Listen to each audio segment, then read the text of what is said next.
YCP వల్ల ఆత్మహత్య చేసుకున్న నాగమల్లేశ్వరరావు విగ్రహాన్ని ఆవిష్కరించేందుకు జగన్ సిద్ధపడటం విడ్డూరంగా ఉందన్నారు టీడీపీ ఎమ్మెల్యే కన్నా లక్ష్మీనారాయణ. గతంలో చంద్రబాబు పర్యటనలు అడ్డుకున్నారని, కానీ ఇప్పుడు జగన్ స్వేచ్ఛగా పర్యటిస్తూ రెడ్ బుక్ రాజ్యాంగం అంటున్నారని విమర్శించారు.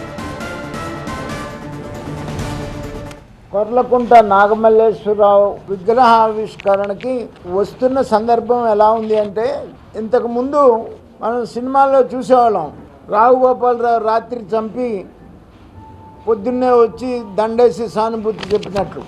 ఇవాళ ఈ సందర్భం కూడా ఈ నాగమల్లేశ్వరరావు చనిపోవటానికి 100% కారణం వైఎస్ జగన్మోహన్ రెడ్డి. తను చనిపోయింది జూన్ 9వ తారీఖున, ప్రభుత్వం ఏర్పడింది జూన్ 12న. అంటే ఇంకా ఎన్డీఏ ప్రభుత్వం కూడా ఏర్పడక ముందే ఇతను ఆత్మహత్య చేసుకున్న పరిస్థితి.